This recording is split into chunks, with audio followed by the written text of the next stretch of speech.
Performance എങ്ങനെയാണ്? എല്ലാവരും perform ചെയ്യുന്നവരല്ലേ, Suraj ഏട്ടനാണെങ്കിലും Joshi ഏട്ടനാണെങ്കിലും. പിന്നെ അത് ആസ് യൂഷ്വൽ അടിപൊളി. ടച്ചിങ് ആണോ മൂവി? എല്ലാവർക്കും ഒരു മിക്സഡ് അഭിപ്രായം വരുന്നൊരു മൂവിയാണിത്. പല അഭിപ്രായങ്ങളായിരിക്കും തോന്നുന്നു. നിങ്ങൾ കണ്ടതല്ല, ഫാമിലി 2 ജനറേഷനുള്ള ആൾക്കാരുടെ ഇമോഷൻസാണ്. അങ്ങനെയാണ് എനിക്ക് തോന്നിയത്. നല്ല പടം, കുറേക്കാലം കൂടി ഒരു നല്ല പടം നന്നായി ചെയ്തു.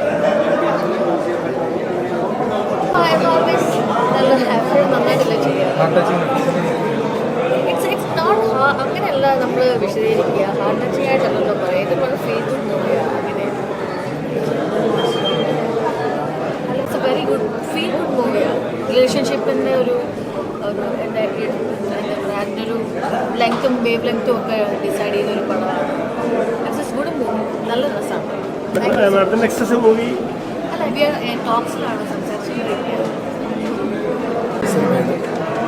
അതേ ജോണറിൽപ്പെടുത്താണ് ഇന്നത്തെ രീതിയിൽ ഷൂട്ട് ചെയ്തേക്കുന്ന ഒരു സിനിമയാണ്. ടെക്നിക്കലി ഭയങ്കര എഡിറ്റിങ്ങും ബാക്ക്ഗ്രൗണ്ട് സ്കോറും ക്യാമറയും പെർഫോമൻസുകളും എല്ലാം അടിപൊളിയായി. നമുക്ക് കിട്ടുന്നൊരു അനുഗ്രഹമാണ് ജോജു, സുരാജ്, അലൻസിയർ പോലുള്ള ആക്ടേഴ്സ് ഒരു ഫ്രെയിമിൽ നിന്ന് പെർഫോം ചെയ്യുന്ന കാണാൻ എങ്ങനെ ഇത് പെർഫോമൻസ് ആണോ റിയലാണോ എന്ന് പോലും അത്ഭുതപ്പെട്ടു പോകുന്ന രീതിയിലാണ് അവർ ചെയ്തേക്കുന്നത്.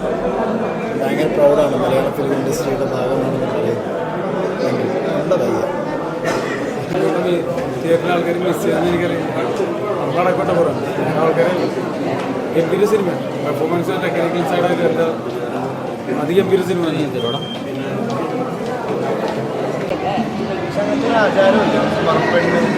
ഞാനത് കണ്ടപ്പോൾ ആലോചിച്ചു, അങ്ങനെ അത് ഉറപ്പണ ഒരു കോൺസെപ്റ്റ് ഉണ്ടായിരുന്നു.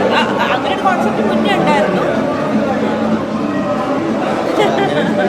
അങ്ങനെയും ചിന്തിക്കാം. ഞാൻ സിനിമ കണ്ടോണ്ടിരുന്നപ്പോൾ ഞാൻ അങ്ങനെ ചിന്തിച്ചു. ആദ്യം അതൊരു ഡൈജസ്റ്റ് ആവാനൊരു ഇത്, കാരണം നമ്മളെ ഫസ്റ്റ് കസിൻസ് ചേട്ടന്മാരോ അങ്ങനത്തെ പോലെ നമ്മളങ്ങനെ ബ്രദർ അങ്ങനെ ഒരു ഇതാണല്ലോ. അപ്പോൾ അത് കണ്ടപ്പോൾ അയ്യോ എന്നൊരു ഫീൽ എനിക്ക് വന്നു. പക്ഷേ പണ്ട് ആചാരങ്ങളിലൊക്കെ ഉണ്ടായിരുന്നല്ലോ അമ്മയുടെ അങ്ങനെ അല്ലേ.